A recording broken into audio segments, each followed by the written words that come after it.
Rolling. What's up, y'all? My name is Ian Edwards, and welcome to the Soccer Comic Rant. Today is Monday, and in a few days / Friday, the Premier League season is going to start. It's going to be Arsenal versus Crystal Palace, and it's Saturday morning. I'm in America on the West Coast. I'm going to be getting up 4:30 in the morning to check out the games. What time are the games out there? The Arsenal Palace game's Friday night. Then the rest are spread out over Saturday, Sunday. Saturday, Sunday, so there's going to be no rest on the weekend. I'm going to be going back to that schedule, but it's going to be a fun-ass schedule. And thank you all for joining us. If you're watching the video on YouTube, like and subscribe, and leave some comments afterwards. We appreciate those, and we will answer. And let's see, we're on All Things Comedy, audio-wise, on the studio, Spotify, iTunes. So if you're watching and you want to listen on those things because you can't stand our faces, go there and do that. And have some of the usual suspects. We got Lee Hudson, Southampton fan, stand-up comic, coming to us from England, the home of the Euro champions. Oh, yeah. And we got Neil Chakravarty coming in a little blurry from and this is after he cleaned them. It's just the weather. It's just the weather. It's foggy out. It's foggy on that island. It's windy on this island. Yeah. So we got Chakravarty coming in from Fog Island, but a stand-up comic from San Diego by way of India. What up, fams? Good, I'm good. Sorry for the picture quality here, but the background's anyways better than me. So yeah, and the podcast is still quality. So what do we care? Yeah. Are y'all excited for the beginning of the season? Even Neil? I'm pumped. Why are you pumped? All those youngsters, or just football starting again, the routine starting again, just the banter, the conversations and everything, getting to see games. I've been going to preseason games, but it doesn't have the same feel.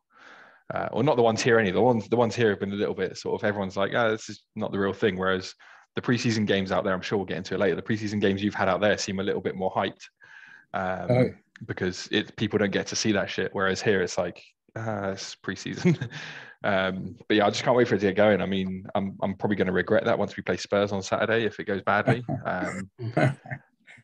But who knows? Martin doesn't show up anymore, so I'm guarantee he will if they beat us. So yeah, I mean that's the only reason why. But it's a lot of exciting games. We're gonna throughout the show just go through the schedule, just give our quick opinions as we slide down. But where do you guys think we should start first? We just did we just had the Charity Shield game. Any quick thoughts on that? I thought, all right, Darwin. I always thought Haaland was going to work here, but I didn't know if Darwin Nunez was going to work here. And he worked in a game that is as close to a regular season game against the toughest opponent. He created a penalty and scored a goal. And they say preseason is preseason, but those two teams did not play like it was preseason. It meant something, and you get in the game, not even a full 90, and you do that.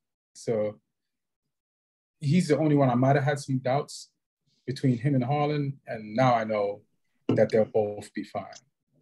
Yeah. I think he's a good buy. Nunez is a good buy for Liverpool's system. Like he fits the style of play quite well. Mm-hmm. He's a hard worker. He's aggressive. He makes runs. He's clearly a decent finisher from his goal tally last year in the Champions League and the Portuguese Liga, so he can score goals. And I think it's funny how the internet reacts to players. The internet's full of idiots. Like there was compilations of him having bad touches and stuff before this game. From training. And Haaland obviously scored against Bayern, and they're like, oh, he's going to score 1 million goals to them. And then now after this one game, they're like, Nunez is a god, and Haaland's a flop because he missed that one chance. It's like, no, just chill out. They're both very good players. There's a reason why clubs pay these money for these guys. Like, they're both good players. They can both do a good job this season. Like, you know, Haaland will still, I think, score for fun, even though he missed that one chance. And you know, Nunez has shown that he's got the capability to play at this very highest level. So yeah, people need to just chill on the internet, making snap judgments. Isn't that just banter though? Like, you know, because you get to make memes, and like it's a small window of slagging off the other team, because by the next week that opportunity is going to be gone, and you don't want to like not get it in, you know, and they're going to get you back. There's going to be retaliation. It's like a gang. It's a gang slag off war. You know what I mean? You hit me, we hit you, we mean you back hard. But when it's preseason, it's a bit like, you know, if by the end of the season Haaland has scored 3 goals, then you know, banter the fuck out of that. Nah, get it in now. So in case he scores 20, now was your chance. You don't want to miss your window. Plus, I feel then like they just look stupid though. Yeah, but you know what too? You know how there's preseason for everything. There's preseason for the teams, and there's preseason for banter, and everybody's like warming up their banter brains, and like, you know, let's start now. Let's you know, why wait till the season starts? But yeah, I feel especially if you're like a Liverpool or a City player, probably not gonna get, like, if you're a rival of either of these two teams, you're probably not gonna get a lot of chances throughout the season to do that. So you make those comparisons now. Right. Like, I would never do it. I would never like jump off sides that early. But and I can't even laugh at some of them, because I'm like, come on, this is not factual and it's too early. But I'm just looking at the other side. Like, I'm with you, Lee, but you know, it's funny that people are going so hard so early, and that's the humor of it. And also, I think like the whole Haaland Nunez thing, it's very interesting how that's playing, because I think it's been a while since the Premier League has had such a matchup, because, you know, La Liga's had that always, right? Ronaldo, Messi, back in the day, Ronaldinho, Zidane, but we've never had in the Premier League. It's been more team-based. It's not that individual personality-based contests. And in this case, both pretty much play the same position, both big money, around the same amount of money, transfers in the same window, both for the top 2 teams. Both have the same hairstyle almost. I know. Pretty much similar stature, and although I think Haaland's taller, but you know, there's a lot of things that if you are somebody they're a marketeers team, like if somebody in, you know, the Premier League, those bosses there, all that TV money, like this is box office. Yeah. Well, let me ask you a question. We talked about predictions.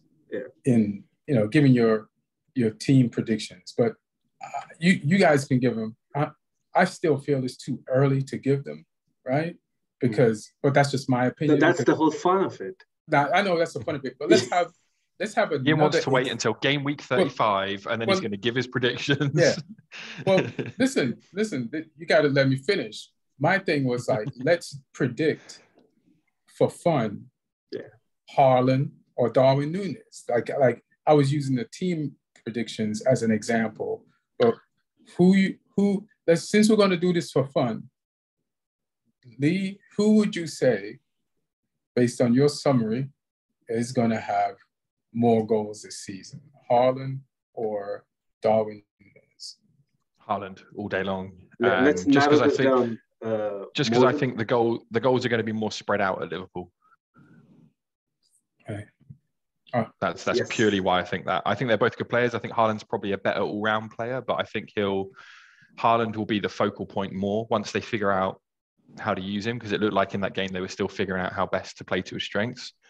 But I think whereas obviously at Liverpool, you know, Diaz, Salah are going to be, you know, quite greedy themselves in trying to get goals too. So I think Haaland will score more. And what about you, Neil? I mean, the funny thing is we're talking about the whole Haaland versus Nunez thing. As I said, like, there are certain things that lend itself very well to a matchup, but really, the matchup should be Haaland versus Salah. That is what it should be. I know, but we're not doing that. We're not doing that. We're going with what the media is doing. Of course, like you said, Neil, number 9 for number 9. Of course, I agree with you, but the media is so disrespectful in their attempt to create a matchup that'll sell. You already know that Salah's going to win the Golden Boot because he's been wound up by all of this that's happening. Like he's chomping at the bits to get started. I'm pretty sure he can't take it no more. Like all of this Haaland nonsense, Darwin Nunez nonsense. Like who is this kid? But who you got?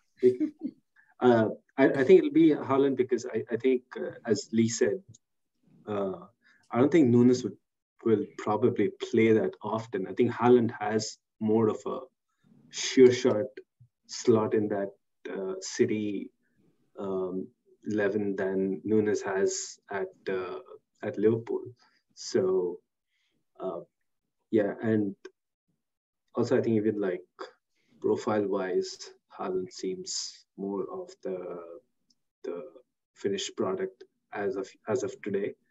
But Klopp has shown that he can turn anybody into a goal-scoring machine. So I don't think it'll be that big of a difference. But I just feel like Nunez will probably not be Liverpool's top scorer. So, all right.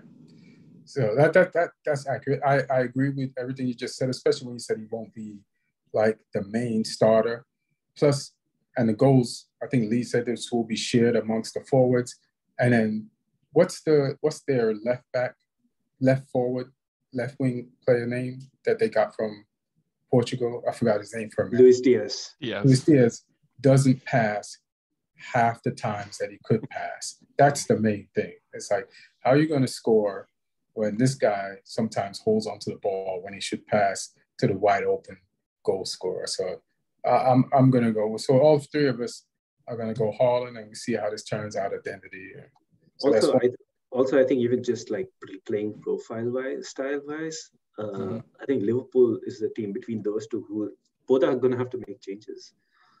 Liverpool's never really played with a conventional number 9. It's always been Firmino under Klopp or Mane last season. So Liverpool's never really played with a conventional number 9 as a start. It's always been Firmino or last season Mane. So I think that even just that change is going to be more drastic for Liverpool.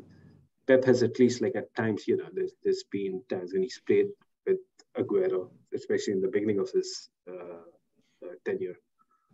All right. That makes sense. That's good. I just want to run by. I went to Juventus versus Real Madrid. I was kind of telling Lee and Aaron Brungardt, our producer, what's up? Shout out to Aaron Brungardt. I was telling him like right before we started how I live 30 minutes from the Rose Bowl, and I left the house an hour and 45 minutes before the game started, and I got into the stadium 20 minutes after the game started. Like, once you got in the area of Pasadena, the traffic was just not moving. It's just going through these neighborhood streets. Even this lady was like, hey, is this traffic for the game? She pulled in right behind me as we were driving. And we were 2 miles away. And I said, yeah. And she was like, I live around here and there's football games all the time and there's never this much traffic. And we were just stuck in it. And people were walking. Like, they ditched their cars 2 miles before the stadium to just try to walk and make it on time. So, and then there was a line to get in the line for the stadium when you got to the stadium. So it was just madness. But once I finally got to my seat, I missed the first goal that Benzema scored. Oh, you must have just missed the penalty. Yeah, I just missed the penalty, yeah. But to watch Real Madrid play 2 weekends in a row, like they've improved, and I feel like their team is better now than it was last season when they won the league and the Champions League. And the second unit, they did this against Club America, the second unit of Camavinga and Tchouameni. is preposterous. Like, it's the future of France. They can ball. They just, any difficult situation or confined space you put them in, they just Houdini their way out of it together, and they link up, and they create chances. Rodrigo was balling. Like, those guys were balling. Modric was balling. Vinicius was balling. Like, the whole team played better than a lot of games I saw them play last year on TV. So it was dope. And shout out to Iman for hooking up that ticket. And then here's the worst part. After the game, so me and Martin went to the game. He had a press pass, I had a ticket. So we separated once we got to the stadium. So now we got to get home. I call Mark, the reception, the phone worked randomly. Like, the whole game, Texas wouldn't go through. And even before I got out the car to walk to the stadium, like, the phone was acting dodgy, the reception. So now I got to meet up with Martin. And I step outside the stadium and I call him, and he answers. He said, "I'll meet you at the car in 10 minutes. I don't see Martin until an hour and 45 minutes later. So what were you doing for this setback? Well, a lot of it was like, half of it was like, people, I pulled into the first parking lot, then they made us pass the parking lot and go into this baseball field. So I parked on grass. So I was like, so the people in that section, they didn't leave right away. They turned their cars on and they pointed their noses in the direction of traffic, but they couldn't get out, you know? So half of it was like, all right, I'd be stuck here anyway. But then Texas started to go through and Martin started responding, and I was telling him how to get back to the car because he couldn't remember. And it was just, it just wouldn't work. I talked to so many people he asked on his phone. Once, like, after the parking lot get empty, you could get phone calls and make phone calls. Before you couldn't. And then we could talk, but that shit didn't help either. So I spent the entire Saturday getting to the Rose Bowl and trying to leave that shit for a minute. But good game.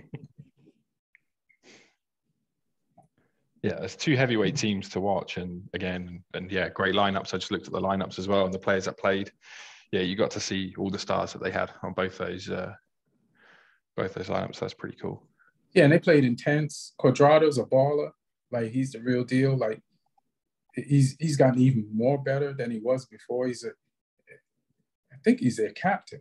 And if he's not, but he's up there. He's a real baller, and he's Juventus through and through. And it's funny. Chiellini, I went to the Bale game, Bale's home game on Friday at LAFC, and it's Chiellini, because I get Chiellini and Bonucci mixed up. Chiellini plays for LAFC, right? Yeah. He balled out. He was just outstanding. And there's one thing when he did made a run from the back and took a shot on goal, and then they cut to his actual Juventus teammates who were going to play at the Rose Bowl the next day. They came to that game. So that's pretty cool. That's so cool, right? And then he went to their game. Oh, wow. And brought his friend. So it's like, and he was wearing, Martin saw him because Martin did the press thing. Martin said he was wearing a McKennie jersey. So that's good. Yeah, so it's good that he believes in a young American. But yeah, it was a fun game, and got to see some real ass ballers and shit. I saw some quotes from a teammate of Gareth Bale saying that he can't stop speaking Spanish. Like, he speaks in Spanish all the time. Like, they've been trying to speak English to him, and he always replies in Spanish. Like Gareth Bale, I think he has a future as a satirist. Like, the amount of the amount he commits to a bit is insane. So Marcelo was lying when Marcelo said Bale couldn't speak Spanish. No, he probably didn't want to speak Spanish in Madrid. Like he was like, I was about to say, he just didn't like the guys. It's a useful skill to have in LA, though. Yeah. It's he'll need his Spanish as much here as he use it in Madrid, or as he needed it in Madrid. Yeah. I'm trying to think. Lee, I guess tell us about the vibe now that England women won the Euros, and then we'll just get into the Premier League after that. It was pretty cool this weekend. Like the whole country sort of got behind it. Lots of people I know who hadn't taken an interest in women's football before were quite hyped for it and were talking about it. I think it's just, it's healthy for the game to have that focus, and obviously, to see an England team go out and actually win a game against really strong opposition, because the Germans are no fools. It was it was good to see, and just the fact that those players held their nerve in front of 90,000 people at Wembley, or 87,000 I think it was, which did you see the goals at all? I saw the winning goal. Okay, well the first goal before that, there was a really good an amazing through ball from their own half, and then this goes through 1v1 with the goalkeeper, the ball's bouncing, and in front of 87,000 people, biggest moment of her life, and she's just chipped it over the keeper and in for the first goal. That was just absolutely ice cold to be able to do that on that sort of stage. And then to see the team come back off, because sometimes if Germany get back in a game, you think, oh no, they're going to go do this now, they got the momentum. But for England to turn it around in extra time and win was brilliant. And big celebrations all across the country. It was great. Everyone was getting into it. It's brilliant. Do you think the celebration did it match the level of if England, if the men won the Euros? Not quite. We would never know. Yeah, I know. I mean, were any babies made last night? But was it on that level? I'm not too sure that it wasn't crazy on the streets. Right. I was in a bar just before a show, and it was packed. There was hundreds of people there watching it. But there wasn't people going crazy on the streets afterwards like there was during the Euros, even from the earlier rounds. But I don't think it's ever going to be on that same sort of comparative level right now. I think it's pretty huge in growing the women's game here, because like I said, it's not been part of the culture like it has in some other countries.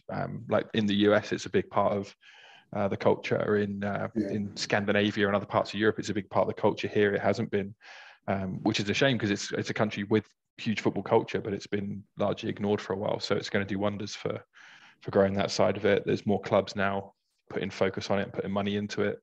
So it's only going to get better.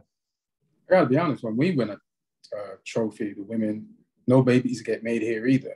So it still has room to grow, and you can still drive. There's, when I start seeing burning buses and turning over police cars and celebrating, then I know women's sport is on a man's sports level. You know what I mean? The amount of people are as hyped, but because it's a lot of women involved, that there's just, it takes the aggression out of it, which isn't a bad thing, I guess. Yeah, it's not a bad thing. Are you saying you're only gonna believe it when they miss a penalty shootout and there's hordes of abuse on all of their social media? Yeah. Then it's as big, because then people are very overly emotionally invested, or when the damage after a title win is on the level of a Marvel movie damage to a city. You know what I mean? Then you're like, oh yeah. It's we're on the same level. Yeah. But good for congrats and shout out to the England, women's Euro team. I saw I don't know, man. I planned to watch this entire tournament, and I only caught the last 2 minutes of the finals. I don't know what happened.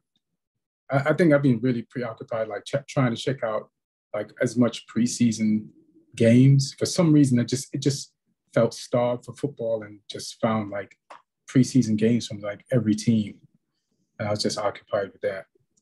Yeah, it's been a busy time of the year in terms of with that going on in preseason. Because I managed to get to a couple of games. I went to England-Norway down at Brighton, which England won 8-0, and I went to Germany versus Spain, at Brentford, which was 2-1. I think we spoke of those before, so they were good. And I got to Southampton this weekend for our final preseason game against Villarreal as well, which was good fun. So it's. I think it's. Has there ever been this much access to like preseason games in the history of the Premier League? Like, I don't remember having access to like this much preseason games before, but maybe it's just I think this is probably the most they've been televised, especially like outside the UK. They've always been happening. Like teams would always go on those tours. Teams would always play a bunch of games back here because they need to get up to speed. But I just think now it's obviously, with the media access to it, it just grows. And it's more visible every year. But I think it's the schedule is as busy as it's always been. It's just now more focus on it. I think the TV companies have season over season, it's gotten bigger and bigger. And we've had a huge gap of almost 3 years where we haven't had proper preseason tours. Right. So it's all of that built up change in the market being shown, on one preseason. Yeah, one thing that's changed. I was just saying they went hard this preseason Christmas Eve because we saw so many the games. What were you going to say, Lee?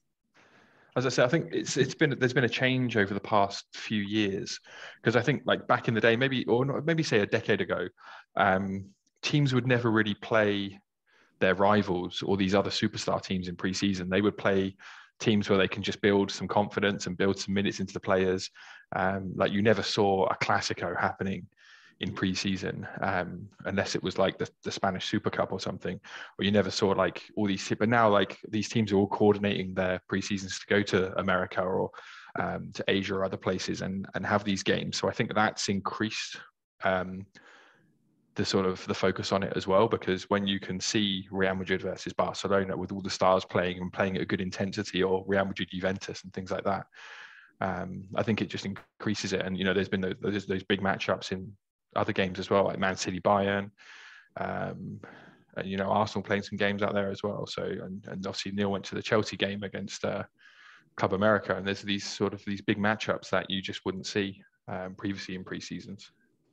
Yeah, and I think somebody said to me at the game, there's like most pre-seasons, a lot of teams don't have their stars play, but this pre-season, I feel like Juventus, Chelsea, not only that their stars play, but they got like their new signings in. Like everybody was just like this season. The approach to this season is like more preparation from more teams than probably ever before. But since we did have unveilings in America, I think, which I've never seen before. At least like Sterling was unveiling. Sterling walking out Santa Monica, in front of the Troubadour. Yeah, exactly. Has nothing to do with Chelsea. Just walk out your hotel room, take this photo. Los Angeles now has a lot to do with Chelsea. Apparently.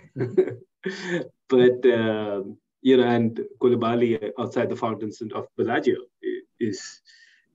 I was there like a half hour later, but he has gone by then. I know that hurts you that you missed that by half an hour. But here's the thing, like the greatest regret of your year is that you missed that. The night before, I was so drunk and I didn't go anywhere else except just straight to the training and back. So the next day morning, I'm looking at these pictures and I step out of my hotel. I'm like, holy shit, this is right. Like because I was at Planet Hollywood, which is right across the street from. We lost you for a second. Say that again. Because I was at Planet Hollywood, which is right across. It's right across the fountains. I'm like, I was so close. I was so close. I know showed the behind the scenes footage and seems like nobody, there were not a lot of, they did that at a good time. All the Chelsea fans were at the open training. Right. So they did that around the time. I feel like they wanted to steal the shots and bounce. I don't think they wanted a big autograph like thing. Yeah. So, if I was there, they wouldn't have had a choice. So. If you were there, that photo shoot would have taken 3 Ages, days. yeah. Yeah, you'd have never The Koulibaly unveiling has been postponed. or dragged out. But you guys want to get to your title challenges and winners. So top 4. Who's in your top 4? Even though I say it's too early to tell. No, not really. Not really. It's not too early to tell who's in the top 4. I can tell you the top 4, but you guys go ahead. Unless you want me to go first, I'll give you mine. I don't mind going first. I'll put my neck on the line. But yeah, I mean, it's always too early when we don't know. Like, obviously, not a ball's been kicked, but that's the fun of predictions, getting it wildly wrong. Because this is the uneducated guess. But I personally think Liverpool City will be the top 2 again. I also think that City will pinch the title. I think it'll be really close. But I'm saying City just over Liverpool will snatch it. I might regret this, but I think Arsenal could come 3rd. Don't let me down, Arsenal. I'm putting my faith in you. I think again that'll be close. I think they'll be in almost like a separate league, but I think Arsenal will pip 3rd just over Chelsea. I think Chelsea 4th. And then just below them, I think Spurs 5th, United 6th. That's my top 6. You want me to go, Neil, or you want to go? I can go. Yeah, you can. Okay, I'll go ahead. Yeah, I think again it'll be City, Liverpool, and I think again it'll be a coin toss. It'll come down to which one of these 2 new signings will gel better with the squad, with the team, and with the way they play in attack. Because the rest of the team is pretty settled in both of these teams. Like City have got Calvin Phillips, and is he injured? He didn't play at all in the Charity Shield. He's coming back from an injury. Yeah, he's not far off. Yeah, he wasn't even at the unveiling when they played Alvarez and Haaland. But I mean, I don't think he's going to play a huge part anyway. I think this is going to be a transitionary year for him anyway. So the rest of the teams are pretty settled. It's going to come down to the attacks. I actually feel Spurs might have a shot in the sense that, I mean, in the context of how good a shot Spurs can have, they're still Spurs, but from a Spurs point of view, they can have a good shot as long as they can keep their first 11 fit. I feel the drop off is huge, even though they've tried to kind of address it with Richarlison and then Middlesbrough fullback Spence. But I think if mostly they can keep their first 11 or 14, which is also a very Antonio Conte thing. Like, he can go on these league-winning runs by working with a core group of players, because just having Kane and Son up front is sort of a cheat code. So if you're solid at the back, you're not conceding a lot. You can rack up a lot of points before people notice. So I think they'll fizzle away at some point, but yeah, I think they can do something. And about the 4th spot, I think I'll have to wait till the end of the transfer window. I still feel it should be Chelsea, just because I know we've had a lot of turmoil and chaos in our system, and players leaving, unsettled, changing. But I don't really think Arsenal and United have done as much either to bridge the gap. Like, we're talking about United, they're pretty much it's pretty much the same team as last season. Yeah, don't mention us. Don't. Yeah, and yeah, Arsenal. Don't waste your prediction time bringing us up in the top 4. Yeah, and Arsenal, I know Gabriel Jesus has gotten off to a great start, but is he? Because you have to remember, Arsenal's attack for under Arteta all over the last 3 seasons has been really bad. Like, both the overlying goals statistics and even the underlying stats. So I don't know how What do you much mean? of a difference. What do you mean? Like you look at stuff like, big chances created. Arsenal's not just in the top, not in the top 4, not top 6. They're in the bottom half of the bottom half. So they're like 16th or 17th last season. So the jump that they have to get to is huge. And I know Jesus instantly upgrades their one position in their 11, but I don't know if that's enough. I think they've got players who are growing though. Like Odegaard seems to be really growing into his role in that team. Yeah. Saka gets better every season. The new guy they signed, Vieira, is a very good player. I think Zinchenko will add something as well going forward and defensively. Just the games I've watched from them, they seem to have a different sort of air about them. I mean, even the Sevilla game at the weekend, they scored 4 goals against Sevilla in 20 minutes, in the first 20 minutes, and that was a strong Sevilla side. I didn't know Jules Koundé was that important to them. They lose him and they ship 4 goals to Arsenal. But they won the game 6-0. I think they've got a different edge about them. They've had a dream pre-season, which means they'll probably lose 1-0 to Palace now, like we were saying in the week. Like I like the stat that Neil mentioned about the goals. What was that stat? Big chances created. Right, but I think the main stat is getting from 5th, where they finished, to 3rd, and that's that's an easier gap than the stat you just mentioned. Like I think when you look at it like that, like if they were so bad in that area and they finished 5th, they've, like Lee said, the players are getting better. They got a goal scorer, so I think they could bridge that gap. Like my predictions would be Liverpool first. I just think Chelsea, Man City has given away too much and they still might lose Bernardo Silva, And I just think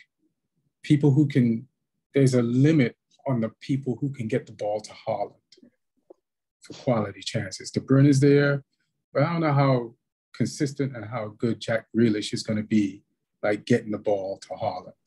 So I think Haaland will have a good to decent season, but like even if Darwin Nunez doesn't score, Jota will score.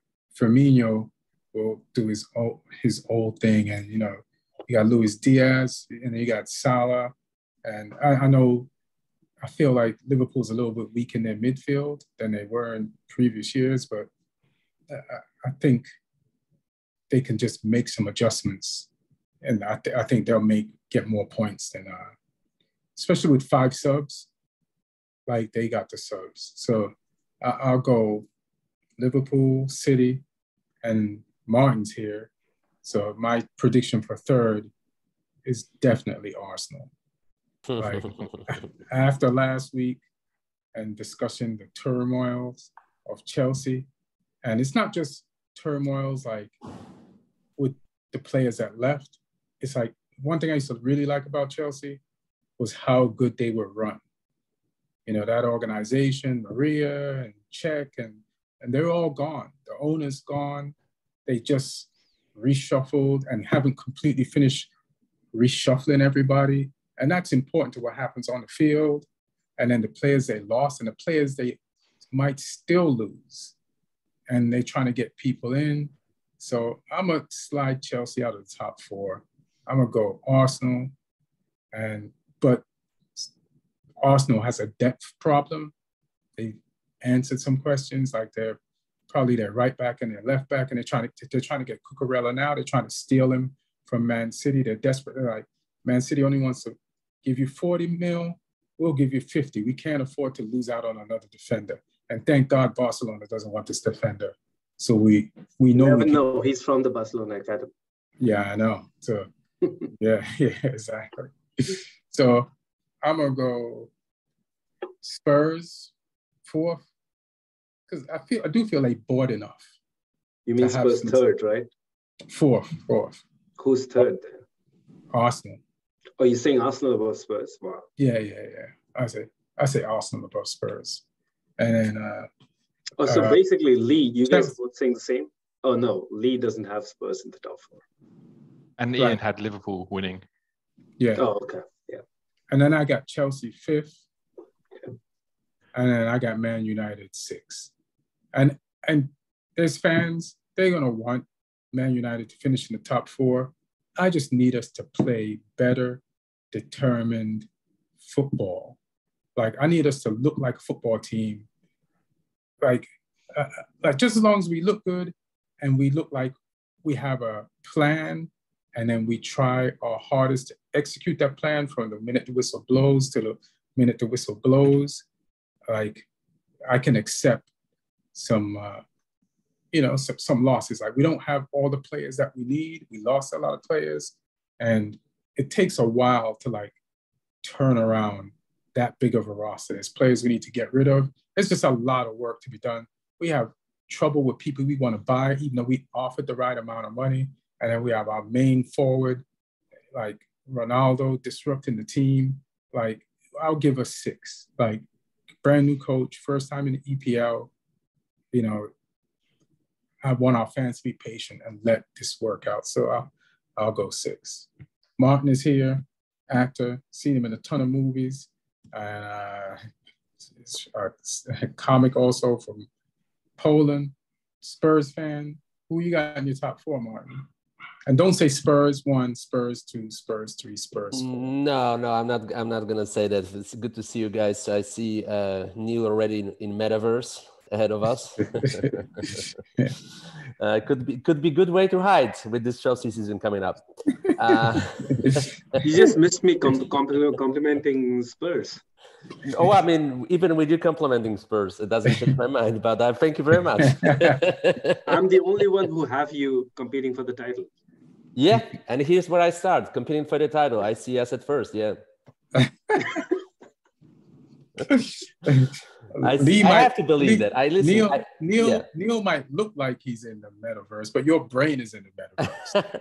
Well, I have to think that way. You know, if I think with my fan's brain instead of.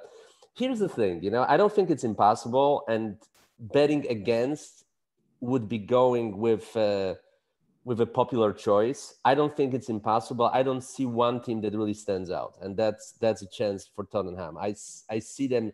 They're definitely not the favorites. They're definitely not the strongest squad, but I don't think they're that far behind Liverpool and City as they were in the past. So I see if the chips fall the right way, it's possible. So I'm gonna go with my hard choice, and I'll go with Tottenham first.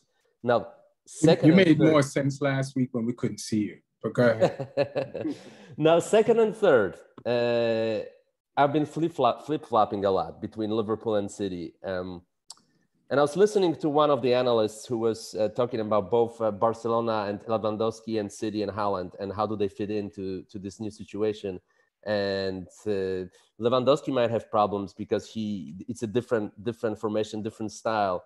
But still, the analysts think that he will adjust to Barcelona sooner than Haaland to City, that it is a completely new system, completely new philosophy of playing, and he might struggle at the beginning with City. And if that's the case, I think Liverpool will finish second. If Haaland is a sensation, I see City at second. So I will go Liverpool second, City third.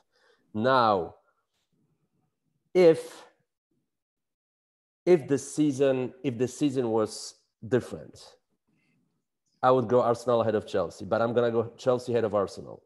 And for this one particular reason, because Chelsea proved in the past that if things don't go their way, they can make quick changes. This season gives more room to make changes during the World Cup, if it's necessary. And I think Chelsea will figure it out. I don't think Tuchel will end the season as their coach, but I think they'll make another hire. They'll probably buy some players in the winter break if things are not working out. And I think they'll finish fourth. This is why I like having you on the show, Martin.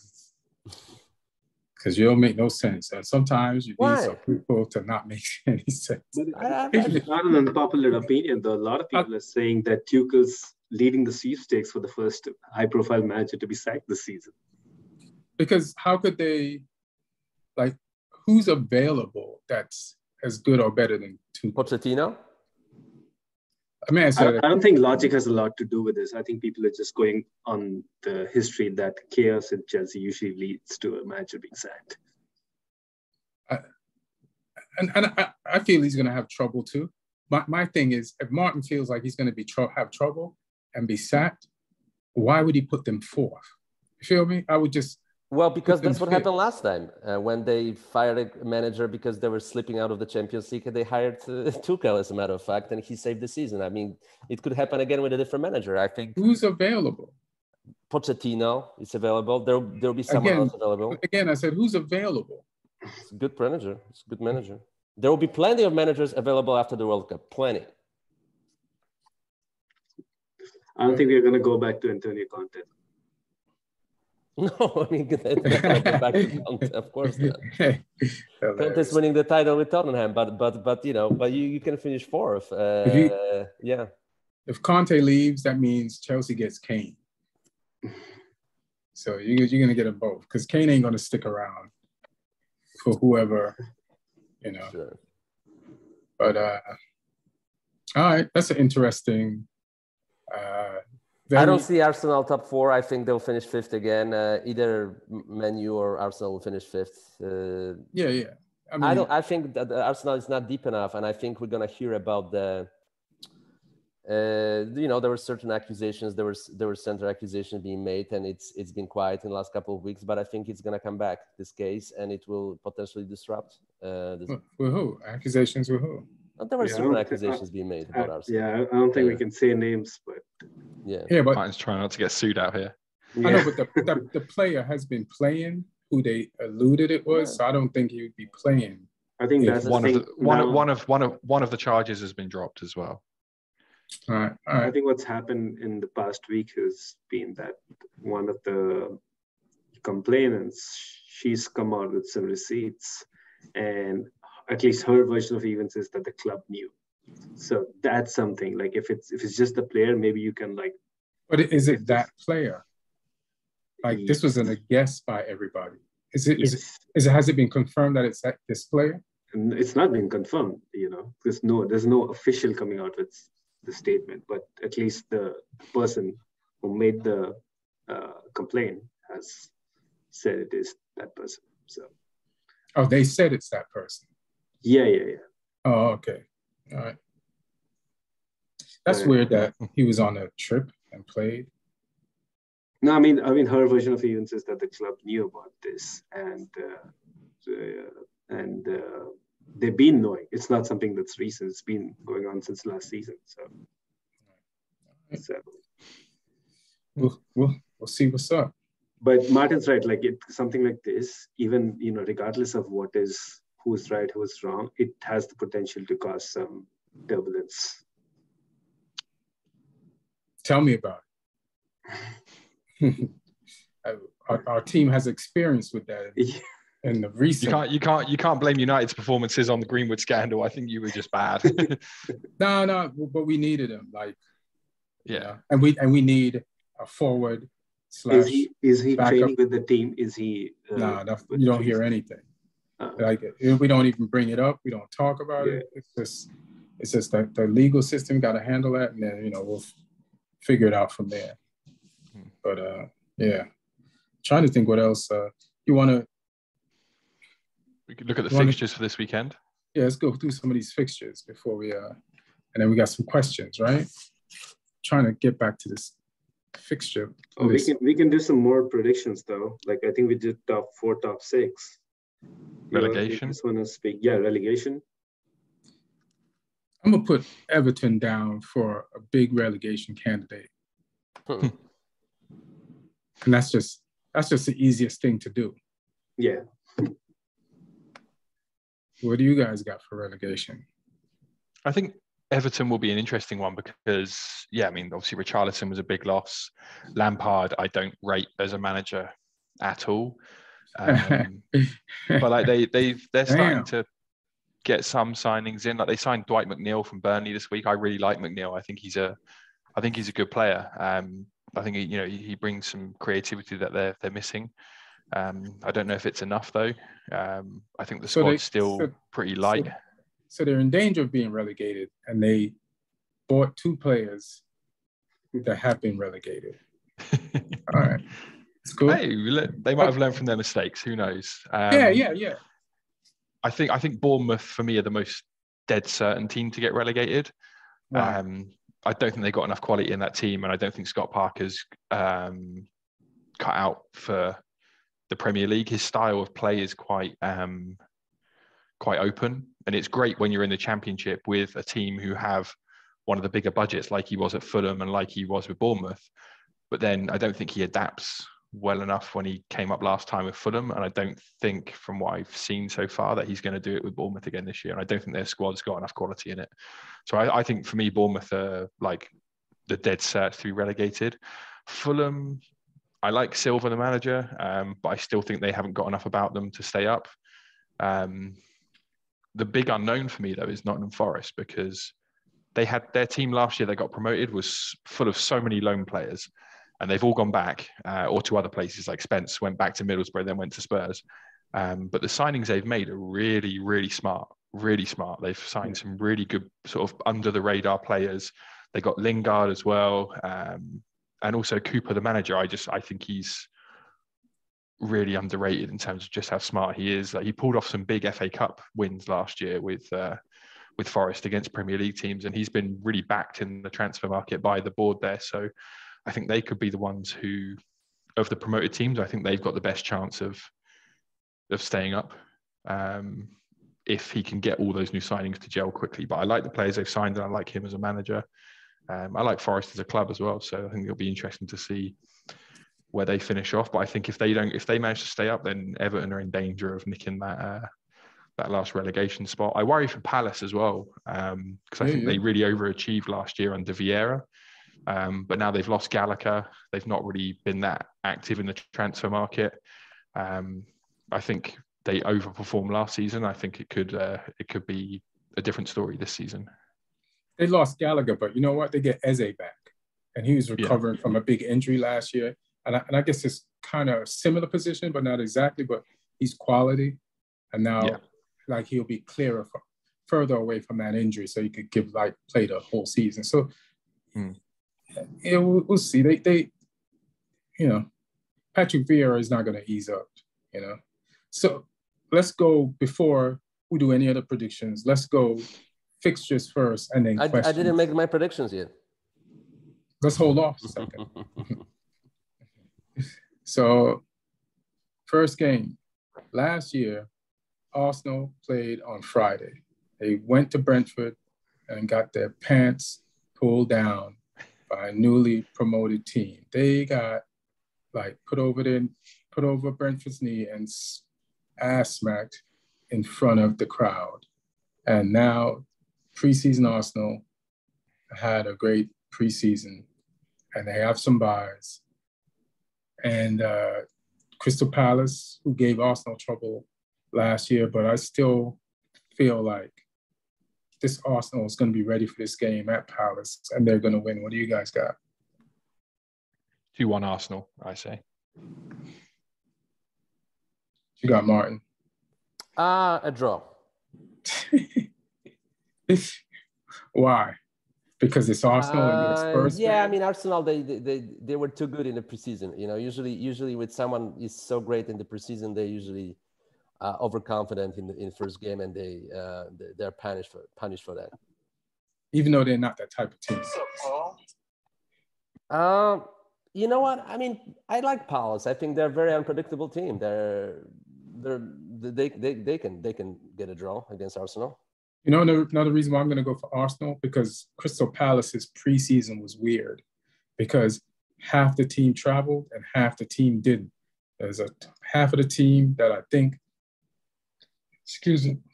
that they weren't vaccinated, so they stayed and had a preseason in England, and there's another half that had a preseason in Asia, I guess Australia, because they were vaccinated, and it's just less time. That cut the preparation time in half. And I know Arsenal is running on all cylinders, so I'm going to go Arsenal. What do you think, Neil? I mean, Arsenal has to win. Because if they don't, that throws a lot of whether what preseason is out the window. So they can't have all this momentum behind them and then drop points on the first game week to Crystal Palace. But I think Crystal Palace, defensively, they've been so sound. I think it's gotten a little underrated how they were in the second half of the season, especially. They kept having clean sheet after clean sheet. And so I think it's going to be close, but Arsenal might just have enough to make it. All right. Liverpool, Fulham. I'm just going to say Liverpool. I don't even have to give it much of an explanation.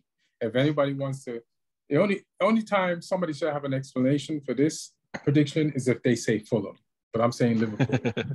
Yeah, Liverpool all day. Didn't they win 2 years ago at Liverpool? I think they did, or got a draw, or was it? Yeah, that was that run. Everybody was winning at Anfield. Yeah. Liverpool. Liverpool. All right. Got no arguments here. This is kind of difficult. Wolves versus, my bad, Bournemouth versus Aston Villa. I'm going to go with Villa because we played them preseason, 2-2 draw, but they've done a lot of business and they've been in the league. And just like Neil said about Arsenal cannot afford to lose like a game to Crystal Palace at the beginning of the season. It's like all this hard work of getting players in. They got one of Sevilla's best defenders. They signed Coutinho finally. They got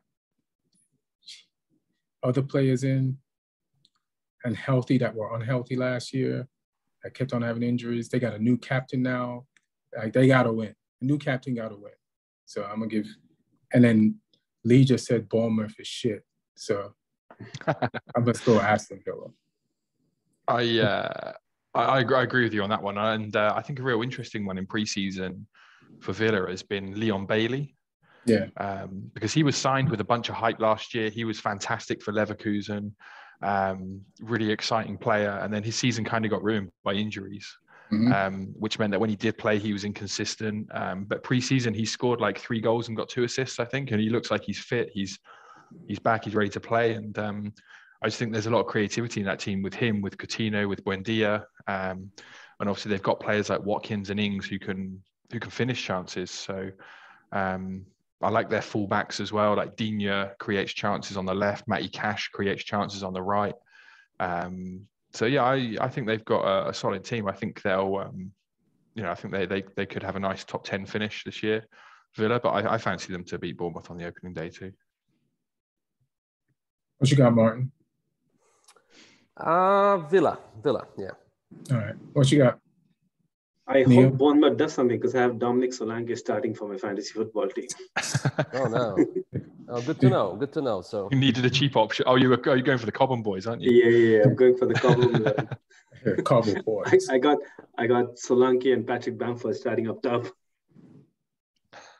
All right. That doesn't sound good. Did you throw it? Are you taking a payola to throw this league? No, I think it's a good team. Like, I've cheated a little bit by putting Salah and Kevin De Bruyne in there. But you can have them. You can have them. They've inhabited Cobham at some point. So yeah. They played at Cobham. Yeah. Right. The goalkeeper is the only pure cheating at that. Leeds Wolves. This is tough because I think I looked up Wolves, like their transfers. They either have one transfer or none. I can't remember.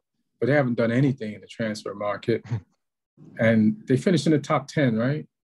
Yeah. From what I can remember, like they almost caught us. But it's just weird to have no activity whatsoever. Leeds has had a decent amount of activity. It's Jesse March's first full preseason. They had some decent preseason games. So it's a tough call. I say this is a draw. I could see that being a draw because Wolves are quite a stubborn opponent. I think they'll be set up quite pragmatically for this one. But actually, no, fuck it. I'm going to go for a Leeds win because I really like the players they've signed. I like Jesse Marsh and Aronson, who they've signed, is a really good player. Tyler Adams, a good player. Sinistera from Feyenoord is a really good player. Harrison's American, right? Or Harrison? Yeah, no, yeah. Aronson and Tyler, both right. Tyler Adams are both American. Adams came from Red Bull, and Aronson came from the other Red Bull from the Salzburg team. Right. So their players, obviously, Marsh knows what. Leeds are basically just becoming the English version of Red Bull at this rate. But yeah, I like what they've done there. I think at home they got passionate fans as well. I think they'll be up for it. We'll make it hard though. I think the only player I've really seen them sign is Collins from Burnley, the defender, who I do think is a very good player. I think he's really underrated as well. He didn't play much for that, right? He played, but he's just a like-for-like replacement because they've lost Roman Saiss, who played a lot of games for them last year. Wolves, he's departed, so he went to Besiktas. So yeah, I think it's a like-for-like there. Fabio Silva, the young forward, has gone out on loan to Anderlecht. They've obviously got Traore back, but I think he might be injured at the moment. Even Chelsea are surprisingly linked with him though, as right wing back cover, which will be interesting. But yeah, I think Leeds maybe will nick this one by 1 goal. I'm just gonna. I actually have Wolves as an outside relegation shot because I think they, like as Ian said, they didn't do a lot. They haven't done a lot in the transfer market, and I think last season they lucked out a lot with how good their goalkeeper was. So,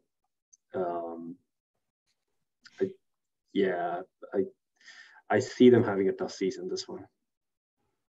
I'm just trying to look up the something about Wolves that I saw, because you said Fabio went to. I'm trying to think where Fabio and Anderlecht in Belgium.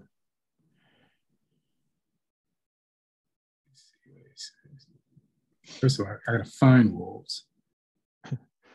It's interesting on Google now. They give a win. They give a win probability for the fixtures, and on this one they've got Leeds at 41%, a draw at 29%, and Wolves at 30%. On what side is that? That's on Google on the fixture list. If you click into it, it's got win probability, which I think is probably taken from the betting company odds. But I would say that as well. Exactly. That Leeds have Google trying to influence gambling? Like just stick to the facts, Google. Did Martin? Did you go? No, I didn't go. I'm gonna go right now. I think I have Wolves or a draw, but I'll stick to the Wolves. And in terms of my relegation predictions, I'm gonna go back to that because I have something to say about it later. All right. Yeah. But Leeds will be on the list. Yes. All right. And Neil, did you go? Yeah. I went on this one. And to the next game, Newcastle, Nottingham. Yeah. This is difficult because no, it's not. Yeah. So what? No, it's not. Why? The Newcastle, because not Forest has if you see Forest's ends, it's a whole new team. Mm-hmm. Like this guy, exactly. Like the coach, it might as well be he just got this job coaching a team he's never coached before in a league he's never coached him before. Like their ins is crazy and their outs is even crazier. So, but they do got some good people. They got Lingard. They got Henderson, Manchester United's backup goalkeeper. So I'll be paying attention to this team. They also are in a battle with somebody for a good player. I forgot which team they're in a battle with. But all right, I'll go Newcastle. And Newcastle didn't do a lot of business this summer either, which is weird. But they did a lot of business last season. Yeah, they did a lot of business last season. So, but you'd expect them to do like just walk into the goddamn.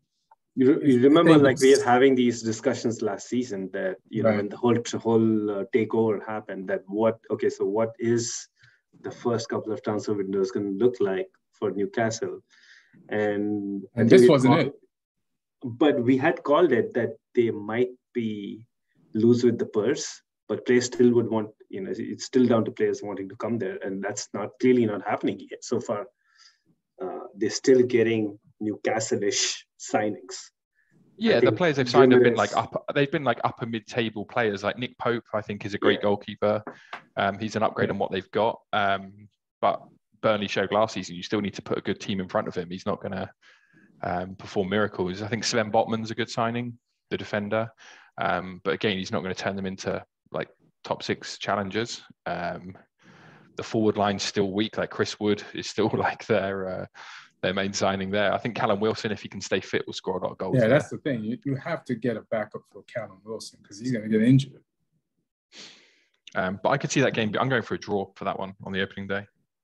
All right. I'll go Newcastle. What you got, Neil? I'll go Newcastle too because, I mean, regardless of what signings they've got or not, they've been really good since, under, what's his name? Right. Yeah, and then he's going to coach. He's going to coach against a coach who's been with a team for more than a season, but he's got a roster of players that don't know his system because they're all new. So he did it at Swansea though. Steve Cooper went into Swansea when they'd just lost half a team, right. And he started a brand new team at Swansea and got them into the playoff final that season with like a whole like rebuilt squad. So he's used to doing this. And yeah, I'll be keeping an eye on them. It'll be interesting there. I think a lot of these teams we gotta also keep an eye because, as Lee said, Nottingham Forest, they base their team on a lot of loanees, and typically a lot of these loan decisions don't get taken until the last week or two of the transfer window. So a lot can change. Like one of these teams can have a couple of really high-profile loanees coming in. Well, they've made some good like permanent signings as well. There's a forward they signed from, I think it was Union Berlin, Awani, who's very, very good. And yeah, I like the team they put together. The midfielder they signed from Stuttgart this week's good as well. Yeah, only one of their players right now is alone, and it's Dean Anderson. Everything else is bought and paid for. I thought you guys might give them Garner back for another season. But he's still with you, I think, isn't he? James Garner, he was at Forest last year. He tore it up. Yeah. Yeah. Well, he might, because we just had this preseason and we're having trouble getting the midfielders in. So we might keep him, or we'll see how Ten Hag feels, or the organization feels. This is awkward to bring this matchup up. Oh, I didn't give my verdict on the Newcastle yet. Okay, what'd you say, Martin? I think Newcastle win pretty easily this game. I feel safe about Forest because it's my second favorite team in England. I feel safe about Forest in terms of staying up, but I think Newcastle will be a legitimate mid-table team. I think they'll be like between 8th and 10th spot at the end of the season easily.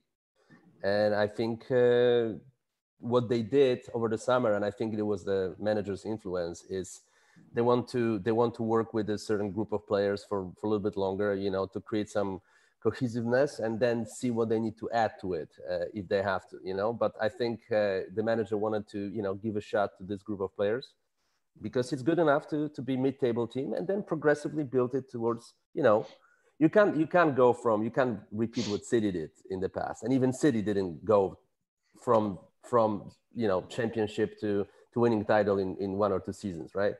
So you have to build steadily. And I think that's what Newcastle will try to do. All right. It's fair enough. And like I said, this is awkward.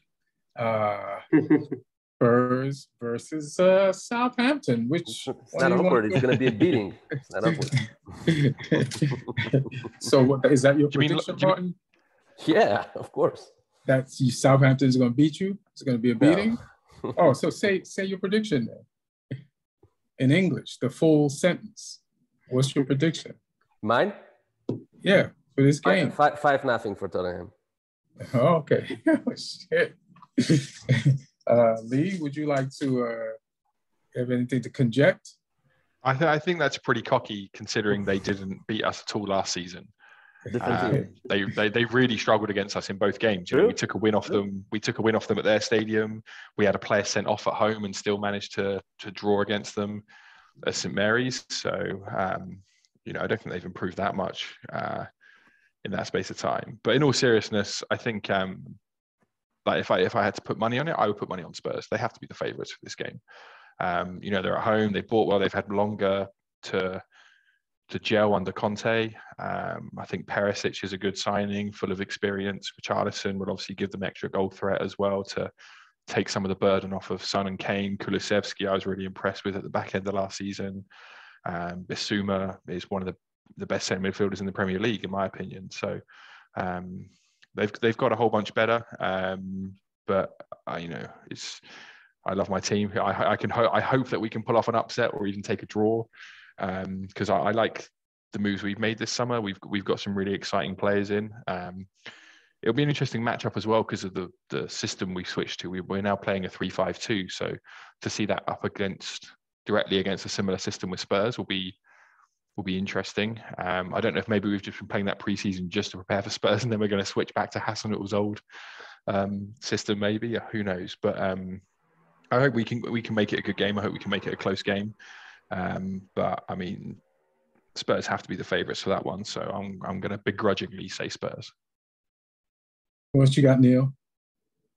I mean, again, similar to the Palace Arsenal game, I think again, like Spurs have to win this. Like it's teams like Spurs and Arsenal who started the season on with a lot of momentum behind them. Even though Spurs lost miserably in Israel to a washed up Jose Mourinho team, but that's who cares?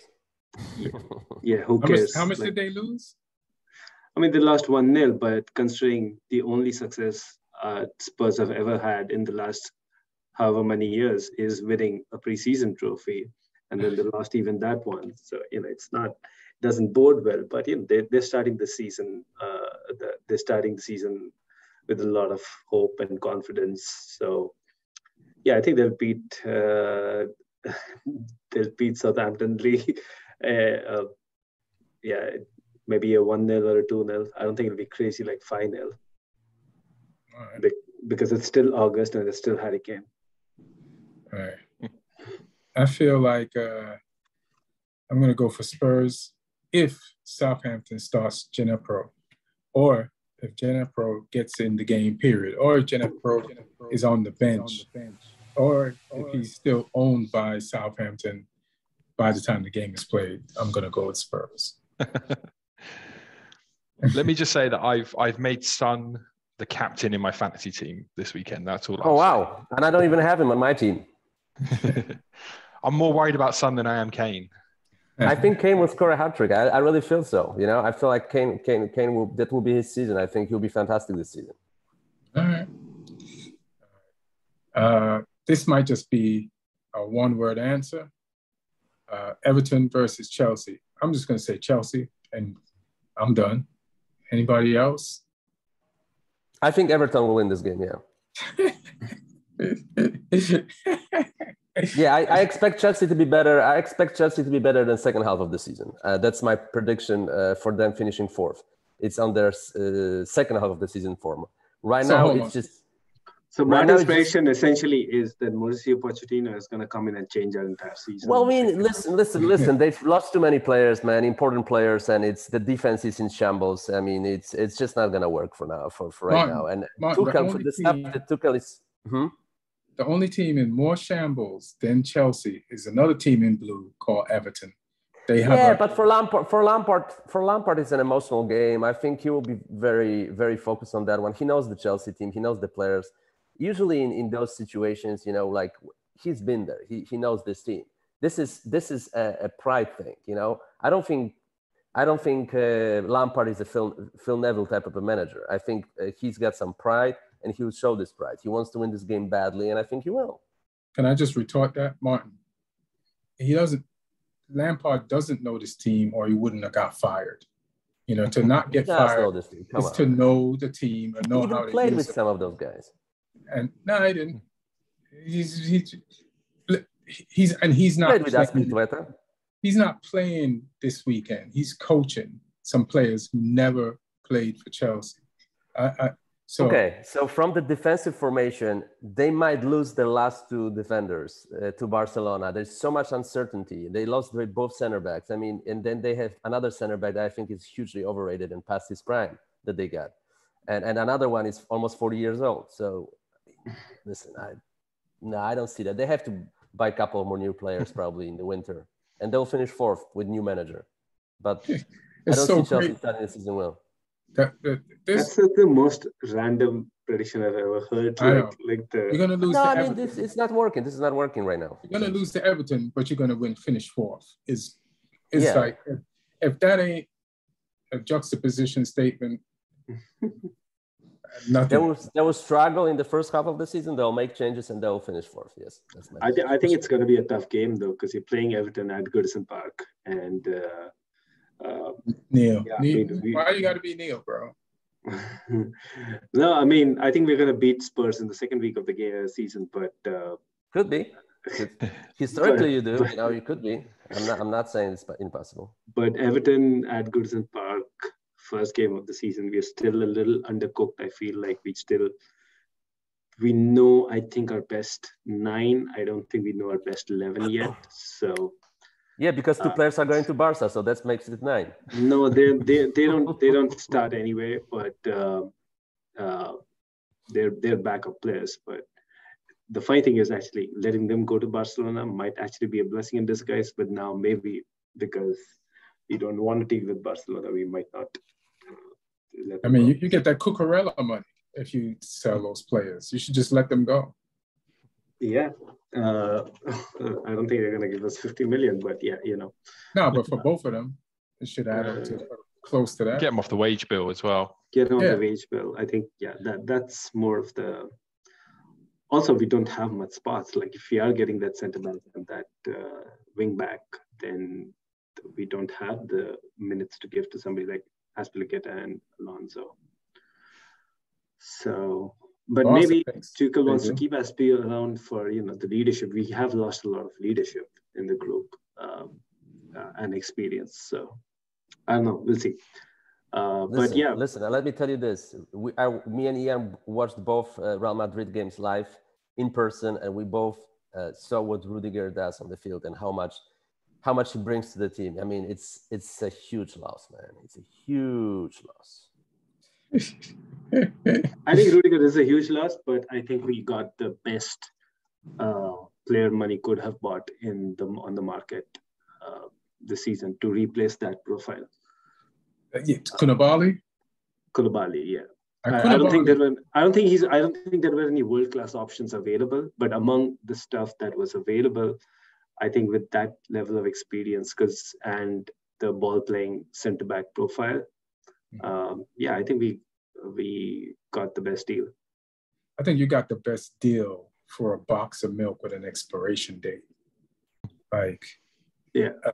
He's definitely does have an expiration date, especially the way he plays, how it will adapt, to the Premier League. But I'm also like, if you'd asked me this question a couple of years ago, I would have been a lot more concerned. I'm also living in a post Thiago Silva world, so I'm a lot more relaxed now about these aging centre backs. So your data older centre back now, because the last older aging centre back you dated lasted a minute. Yeah, and he's not acting his age, so All right, that's cool. I think people are sleeping on Chelsea a little bit. I know from the outside it looks like there's been a bit of a chaotic summer, but if you look at their team, it's still full of winners. There's a lot of winners in that team. There's a lot of quality players in that team. There's like Reece James's quality, Mount's quality, Havertz's quality. Sterling is a great addition. They've still got players in there who can win games. They've still got Mendy. Did you listen? Let me ask you: did you listen to any of Tuchel's press conferences after games? Yeah, I think it's mind games. I think he's trying to get those extra signings out of Bowley. I think they're lacking maybe a bit of depth, especially obviously at the back. But I feel like they've still got a lot of quality in that squad. I think people are underrating them a little bit. Let's have a look at their lineup from the last game. They had Mendy in goal. They had Koulibaly, Silva, and Azpilicueta at the back. I mean, it's full of experience. They maybe need some fresh legs back there, but Reece James, like Conte, still class. And they had the front three of Sterling, Mount, and Havertz, which is there's goals in those 3 players. So I think I think people are writing them off a little bit too early. I still think they'll finish top 4, and I think they'll win that game. Can I retort that because I'm one of those people? Reason why. So here's one of the things I want to retort. You said Tuchel's playing mind games because he wants to get the transfers out of Bowley. But why are you trying to get transfers out of someone who's trying to get you transfers? Like Todd Bowley's not holding back on the money. He's trying to spend it, but his transfers just keep getting hijacked. Now he's going to try to get. It's an urgency to urgency thing more than a he won't spend thing. I mean, but he's for some reason everybody wants to go to Barca. We don't know why. They must have heard there's money there. I don't know if they don't. Why they didn't talk to Frankie De Jong and they'll tell him there's no money there, because might be just as simple as that. But so he's trying to buy money. He's trying to buy players. He's bidding, I feel like, 10 million more than City's willing to give for Cucurella. So there's that. But I've watched their preseason games, and it doesn't look like Chelsea from before. It looks completely disorganized. And then Werner wants to leave. There's rumors that he might go out on a transfer. So it's just like, and even the players that they bought, like Havertz is not 100% doing his job.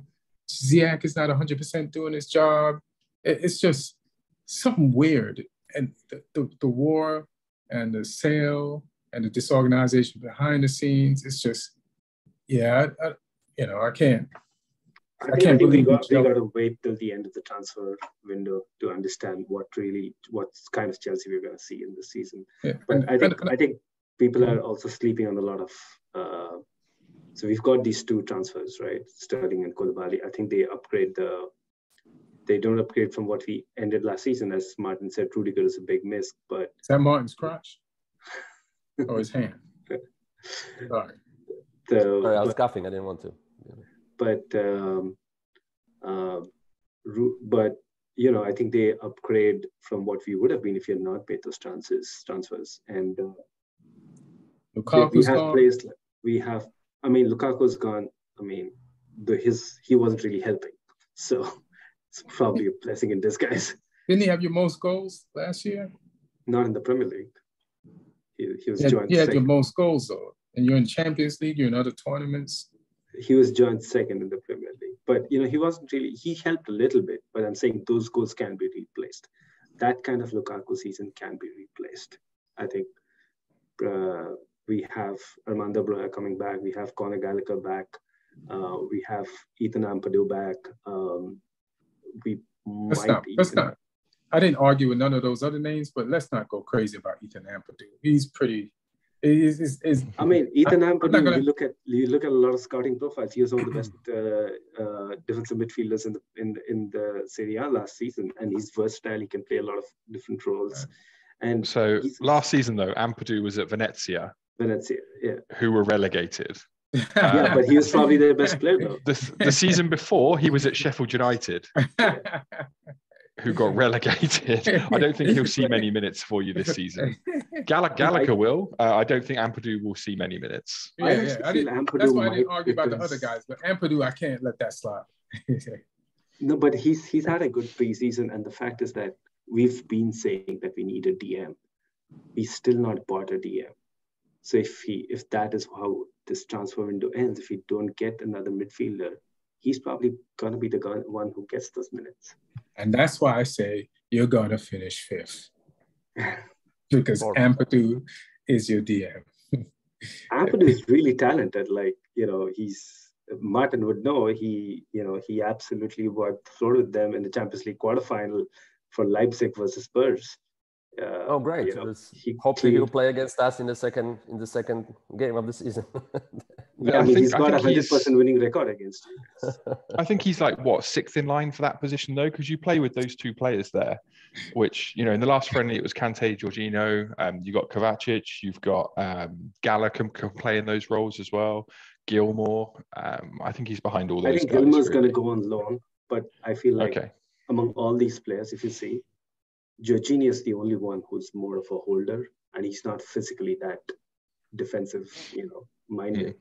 So we have a vacancy for a certain profile of a player, and especially if we move to a three-man midfield, the Kovacic, Kante then taking those box-to-box roles, then I think that Ampadu can do something there. What about Ross Barkley? Ross Barkley. We try to. I sometimes forget like which team are we trying to. We're losing too much time on some random players where we should talk about, and we didn't about the player that matters to everybody. We got to finish the thing. What about Pulisic? That's the leader of American national team going to the World Cup, and his situation is kind of shaky, right? I mean, I think when you're playing for a top team, I think your situation is going to be shaky unless you're performing week in, week out. Which but he's important for the national team. But I don't think Thomas Tuchel can think about that. I feel like Chelsea has not, even Man United, even though we have no depth, at least we know who our front three is. Like, Chelsea's front three can change every 2 weeks or every. I don't even know if the players that they use in attack. I think we know. I think, for example, we know if you're playing this 3-4-2-1. I think we know who our front three is. Starting for a three at least, it's Mount, Havertz, Sterling, and then who. Then rotation comes in, form, injuries come in to the picture. I think that's going to be a starting front three at the beginning of the season. All right, because Havertz is not 100% reliable. And if you put Ziyech in, he's not 100% reliable. You put Pulisic in, he's not 100% reliable. I'm going to give you Sterling. And Mount, he's going to be better in 3 years than he is right now. Yeah, but Mount also, he is a permanent starter on that team. So if you're playing this current formation, he is going to play in that front three. Yeah. Mount put up numbers last season as well for a player in his position. He put up numbers. He had 22, I think, goals and assists in the Premier League alone. 22 goals and assists.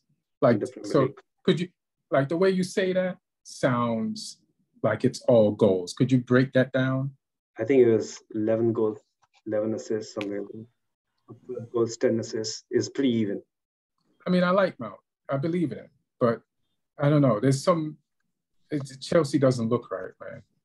So until I mean, you're right. Chelsea definitely doesn't look settled. But I'm saying we still have some minutes to go. I mean, some weeks to go before the transfer window closes, which is why I think the real predictions can come in only after that.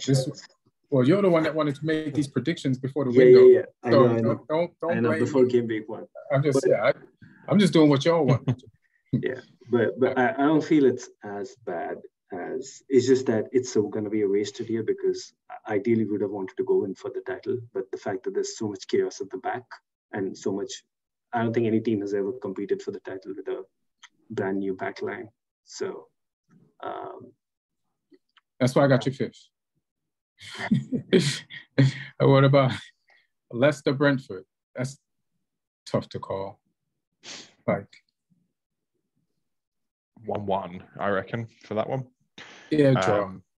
Leicester seem a little bit stagnant. They've not really signed anyone. I mean, their squad's pretty good though. They've not lost anyone, although Maddison's being linked with Newcastle. Tielemans, there was a sort of would he, won't he? It looks like he might be staying now.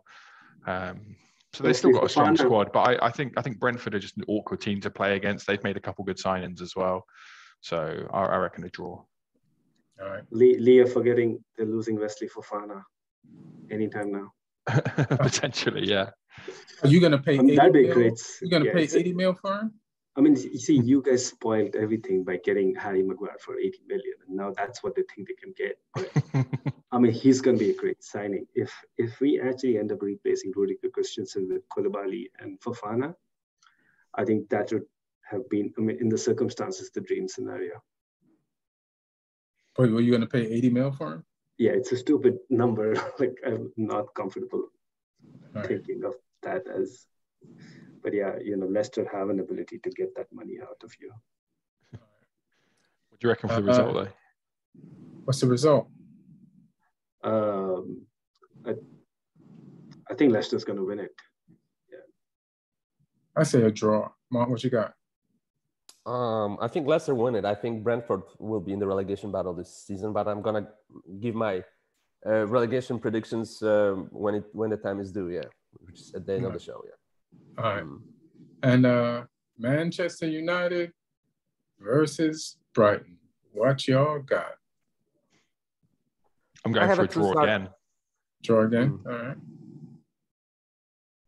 I have a Trossard's double and Brighton winning 2-0. And what you got, Neil? Wait, Manchester is playing who? Brighton. Oh, Brighton. I think it'll be a draw. I think Ten Hag's going to ease into things in the Premier League. This is a tough game. But like you said about two teams, or we said about two teams, United has to win. First home game, new coach. I feel like we have a better style than last year, and we can score. You know what I mean? If Martial, Rashford, and why am I blank? Sancho play, we can score. Eriksen's there now. Lissandro Martinez is there now. Who else is there? Still have this Ronaldo problem, which I don't even think he'll be around. I feel like we have enough to pull it off, even though everything is new. And our mentality is not 100% yet. So I'll say we'll win this because we have to. West Ham, Man City, I think is the last game. Mm-hmm. I think City will win that one. I think West Ham will make it really hard for them, though. I don't think it'll be a comfortable win for Man City. I think West Ham are going to make them really work. I like that West Ham team that's full of good players. Obviously, Rice is class. Jarrod Bowen, I think, is one of the most underrated players in the league. I think he'll cause them problems again. I don't know whether the new striker they've signed is fully up to speed yet, Shamaka from Sassuolo. But even if they throw Antonio up against that Man City defence, he'll disrupt them. He'll make it hard for them to play the game they want to play. So I think West Ham will make it hard for them. I think City will win like 2-1 or something though. Like I said, I think it will only be by a goal. But yeah, I think City. Who else did talk about this one? I go City. No explanation needed. Yeah, City. I go for a draw. I think City didn't. Usually, you have problems starting seasons. Last season, they lost to us in the first game, and I think they also changed the team. I think Haaland will take him some time to figure it out. And I think West Ham are good enough to get a point. Yeah, that's a good call. I respect that. Because you want to tell us your predictions before we go to these questions?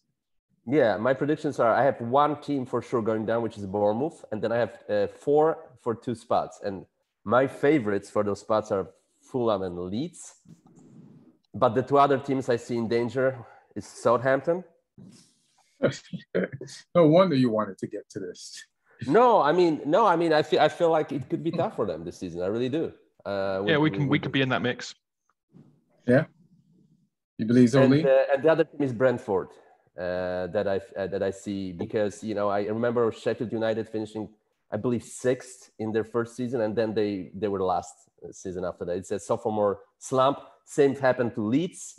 They almost got relegated, and I think Brentford will be in a relegation battle. I think this is my prediction for like the final table. I think Southampton 15th, 16th will be Brentford or Fulham. 16th Southampton, 17th will be Brentford or Fulham, and then the other 3 teams most likely. Anybody else got any predictions before we go to the question for relegation? I don't. I just feel like Everton is going to go down. No. Yeah, I don't have anything. We can do some more predictions, I think, next week. Next week, yeah. Yeah. All right, so did you get a chance to look at the questions? Oh, let me do that. We asked the questions last week and we didn't answer them, so sorry, y'all. Ran out of time. All right. At least on me. The first question is from Harsh Kapoor. He's actually a friend of mine. And he asks, is Neil still part of the podcast, or has Barcelona stealing Chelsea fans too? They've been giving me a hard time about this. It's pretty funny. Yeah, well, I have signed myself to a longer contract than some of these flaky guys. You think you're going to stay a Chelsea fan, but listen, if you went to Barcelona and switch teams, you'd still be a Chelsea fan based on the amount of Chelsea players there and the ones that are going to be arriving within the next few weeks. So it's just, you'll be rooting for Chelsea, but in different colors, in a different country. So yeah, they're probably going to be Chelsea light soon. Yeah, you won't be that much. But Barcelona, like on the continent, Barcelona is probably the team I hate the most. And, really? Yeah. Sometimes you got to fall in love with what you hate, bro. The prisoner of the moment. Yeah. No, I'm doing fine here. All right. So the next question is from LSC TX7. Tyler, he asks, thoughts on Nunez' performance versus City? I know it's early, but he had that fire in him, which I didn't see in Haaland. Two different personalities, but Nunez looks like he'll be off to the quicker start. So what did he say? That at the start, didn't we? Yeah. What did he say? Thoughts on what?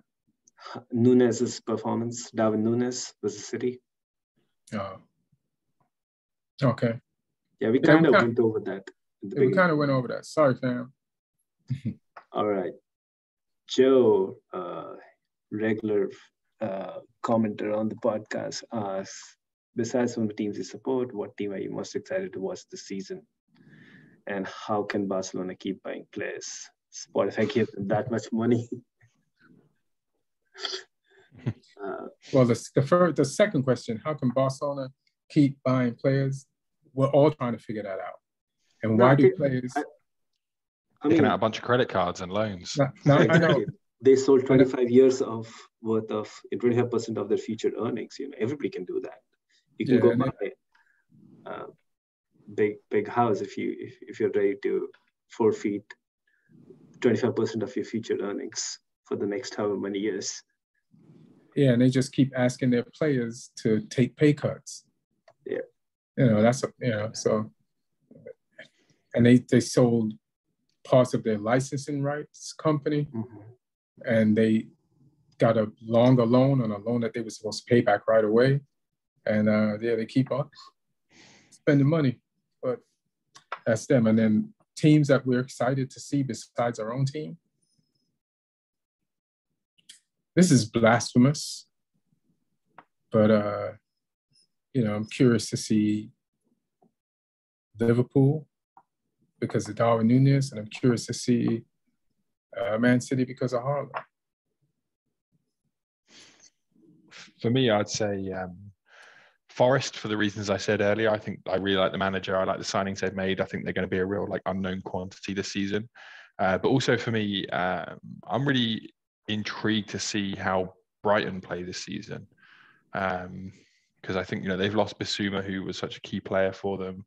I think Graham Potter is superb as a manager, and can he keep his sort of star in the ascendancy, keep his reputation going? Because I think if Southgate has a shit World Cup, I think he may be moving on anyway, because he's had that sort of run of tournaments for England, and England managers don't stay for too long. So I think Graham Potter could be a great pick for the next England manager. So I've got my eye on him to see how he does this season again. All right. Anybody else got an answer to that? Well, for me, it's a easy choice. I like the Forest. I always like the Forest. So I'm definitely rooting for the Forest as my second team. And I think they will do well. I think they will have a chance to do what Sheffield did in their first season and what Leeds did in their first season in the league, and what Brentford did last season. So I think they can be a surprise to a lot of bigger teams. My answer is going to be pretty boring. It's going to be whichever team has the most Chelsea loanies at the end of the day. Hilarious. Then we go back to Barcelona. So you have to start loving them. And I'll also be checking out. Barcelona. There you go. You are going to be a stolen. I'm also gonna check out Leeds a lot. See the coach, and I think they got and see the American players. So Leeds. Yeah, and all right. Greg Emerson asks something. Yeah, we don't need to get into that. All right. So let's move on to the next question. So Richard Adam Yates asks, why is Ten Hag and Man United making themselves look desperate by their persistent chasing of Frankie de Jong when the player clearly states he doesn't want to play for a Europa League team with no ambition? Wow, he's really getting into it. Maybe just grasp reality and go for realistic targets. Yeah, yeah. I feel like they've given up on it now, though. I did hear a rumor today that they were willing to like up his wages in the offer and pay the money that Barcelona owes him. And I was like, please don't let us do that. Please don't. Like, there's got to be, of all the football players in the world, there's got to be another midfielder. I think eventually, if United want De Jong, they'll have to give him the Mbappe treatment at PSG, like literally hand over the family silver to him. Nah, I don't want anybody that bad. I don't want anybody that bad. Make him the Emir of Manchester, something like that. Yeah. It sounds like it might be Fabian Ruiz from Napoli who you go for instead. I've heard Real Madrid linked as well, but I think he would be so far back in the pecking order. That wouldn't be a great move for him to go to Real Madrid. They've got so many quality centre midfielders. So United could be the destination. He's going to be a hell of a lot cheaper than De Jong as well. And I like him. He's a good player. He's not quite as good, but good player. Yeah, you got to find somebody like that or grab somebody that's Premier League proven, like a Tillemans or something, until Barcelona is serious about this. I feel like we need midfielders anyway. Let's just get one that's up to code, a little bit above code, and just keep it moving. Like I don't want to pay Barcelona's wages that they owe Frankie de Jong just to get him. Barcelona doesn't deserve to be let off the hook like that. There's some really good questions actually today. So Alfredo Burgoyne asks, do you think that VAR helps or hinders football? So what? Do you think VAR helps or hinders football? I think we've gone over this a lot in the podcast over the years, and I'm sure we're going to go a bit more. I think overall it helps. I think it does both. It was supposed to do one. It was supposed to help, but it doesn't always help. So it does both. Yeah. I think VAR helps. I just hate the amount of how silly they've made the offside and the handball obsessing over millimeters thing. You want to see goals. So anyway, all right. So Ricky Crickets asks, Wan-Bissaka is already on the transfer list. We gave Jones how many years? Diego Dalot can't play every game. So what is our alternative at right back? Clearly an United fan.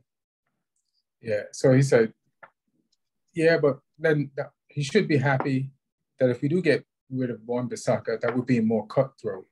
Like Ten Hag wasn't there all the time. Phil Jones was there. So we under we got new people running the club and we got a new coach. So the more cutthroat they are, as long as they're correct in their cutthroat actions, I wouldn't compare the times. Just like, hey man, it's not for us. Let's keep it moving.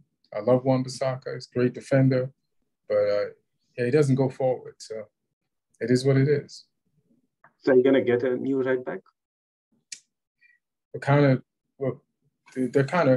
We had this kid that played a preseason game against Rayo Vallecano yesterday, Ethan Laird, and he can get forward. He's young, so he'll make mistakes, but he's definitely looked real promising yesterday. So he might go out on loan to Watford, or just to get some game time, or maybe we'll keep Wan-Bissaka and as a backup for Dalot this season. We don't know. Or maybe the window doesn't close till September 1st. So, maybe we could try to go for Dumfries or somebody, All right. We'll see. Dre asks, after watching the last two Euro finals go to extra time, would you keep the current extra time rules or return to the golden goal rules? What a scene Wembley could have been if it was golden goal. I'm used to it, so I'd keep them. Yeah, I'd keep this too. Yeah. Yeah. I mean, golden goal is great for the scenes, but it's also unfair in a way that you don't. Yeah, I remember when it happened in the Euros. Oliver Bierhoff scored a winning goal for Germany when they played Czech Republic. 96. At the beginning of the overtime, and it was all over at the beginning of overtime. Yeah.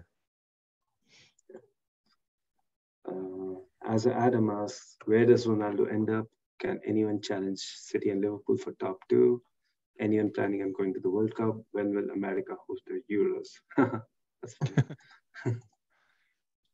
That's funny. We've kind of answered the top 2 challenge question, haven't we? I mean, I still feel Spurs can if they keep their core, first 11, first 14 fit.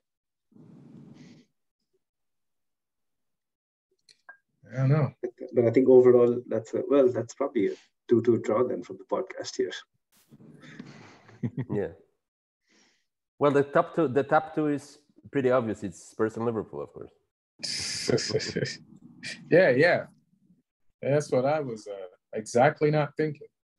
But yeah. Any more questions? Where does Ronaldo end up? Do you want to answer that, Ian, quickly? Where will Ronaldo end up? Somebody presented a good proposition today. Like, we could kill the contract. Listen, man, you love Ronaldo. I love Ronaldo. But, I don't want the things that he could bring by staying. Like we have a good locker room right now.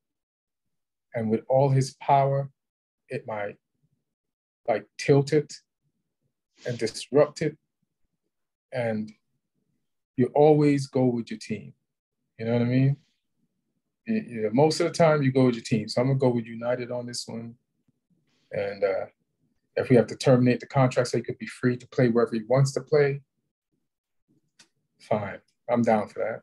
I want to give our new coach the best chance. And I don't want him to be undermined, or else you can't have a player who you can't take out the game, who you have to start it, or decides things for himself in front of your new coach. You just leaves at halftime. I don't know what the full thing of that is, but it's not. It's just we're just trying to get ourselves back to where we were. So anything that will disrupt that flow in the direction, let's dead it. Let's be cutthroat. It's unnecessary, isn't it? Yeah.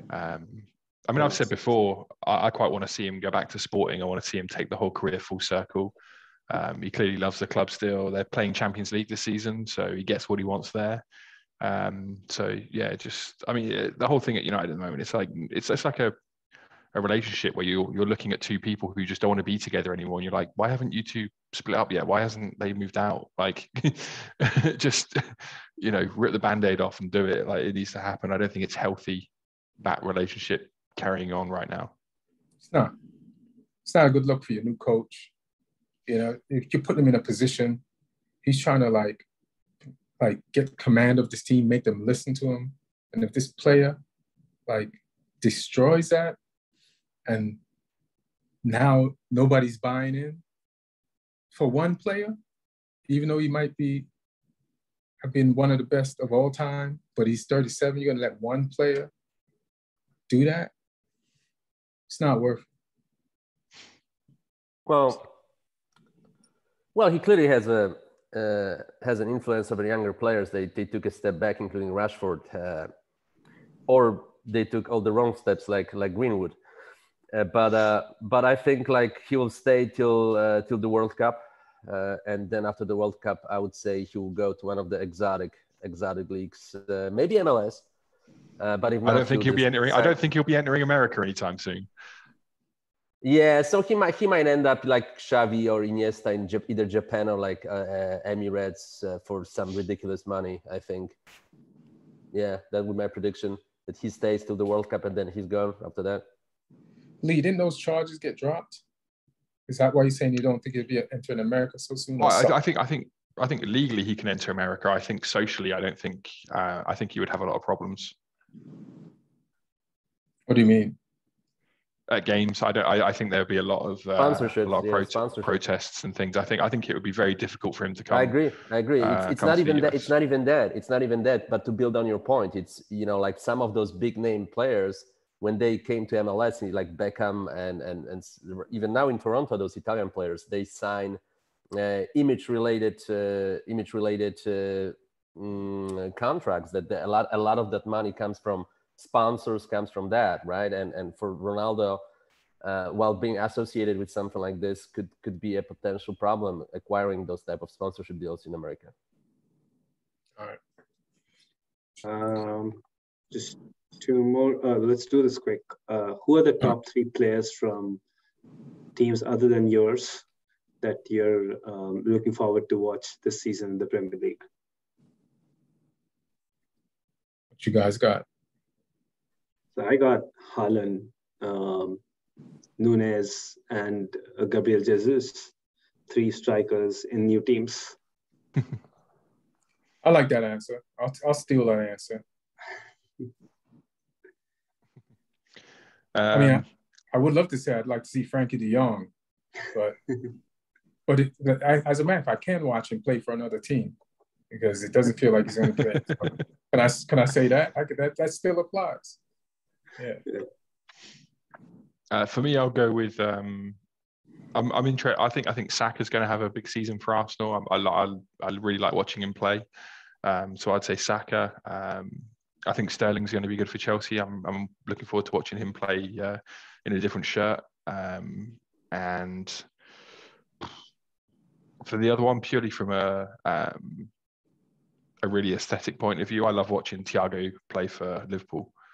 I just like all the things he does. I think it's underrated, the job he does, the way he passes the ball, his technical ability. He's someone who I really like watching on a technical level. So they're my 3. Yeah, I enjoyed him in the Community Shield. He was doing a lot of stuff. I was like, oh, okay. All right. So. Martin? I'll go. Oh, sorry. No, go. I was saying, Martin, you go. Oh, my turn. Okay. Yeah. I'll go Trossard. I think he'll be one of the better players this season in the league.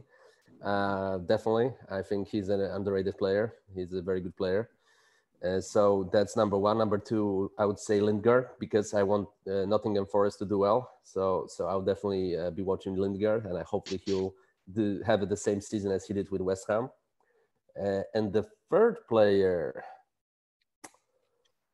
I mean, Haaland is such an obvious answer. It's such an obvious answer. Let me. I would say Aronson, because I remember him from MLS as a very promising young player. I think he played for Revolution, if I remember correctly. In the MLS. You're right. Did he? Yeah, I think I read that today. So I think he's a very talented player. I'll definitely check him out. All right. Last questions from Scott Tatman is, what do you think the long-lasting effects will be from the English women's win? Such a great Euro final. I think, Lee, you touched upon it earlier in the I just think it will increase participation. Sometimes it's the case of people need to see it to realize they can be it, kind of thing. Like it will make girls here realize that they can grow up and they have a potential career in football. It's not just for boys, which is a really good thing, because I can't remember if I've spoken about this before, but when I coached in Canada, it was just normal there that girls played football. It was a normal thing, or even sport in general. Like it seemed like it was weird if a girl didn't do sport there, whereas in the UK, it's still, there's a bit of a stigma to it socially, which those barriers are being broken down now, which is good, and I think this will only help push that even further, which is a good thing. Yeah.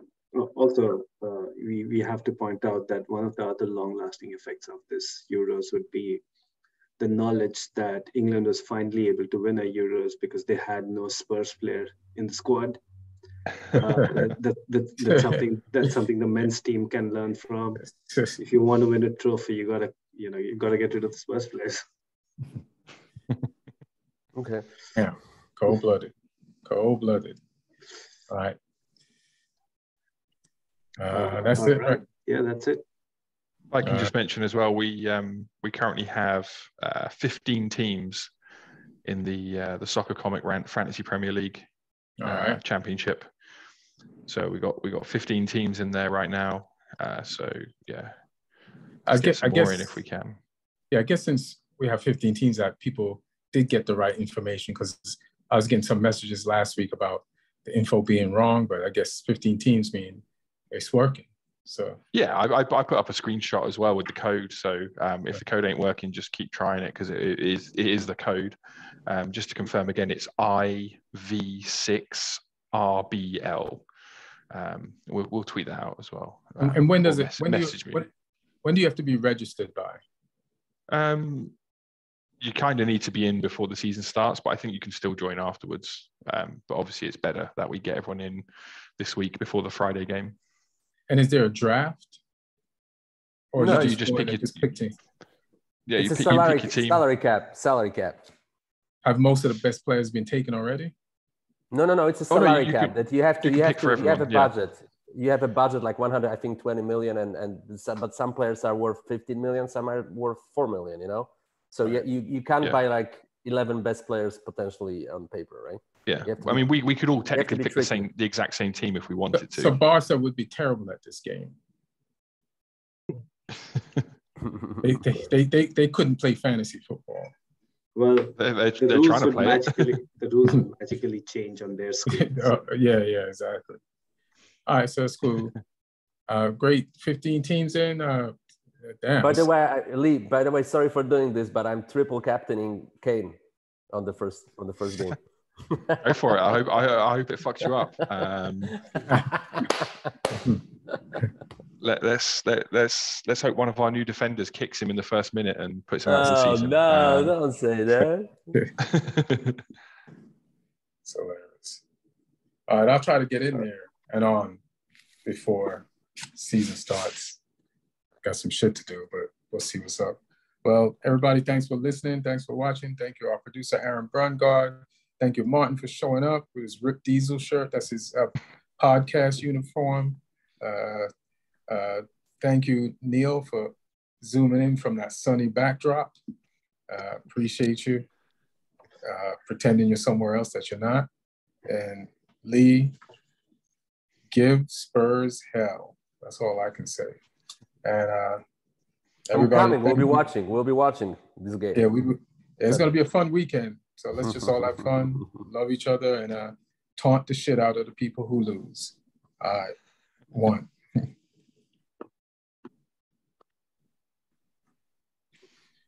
Do you need a pick, Neil? Yeah, let's do it quickly. All right.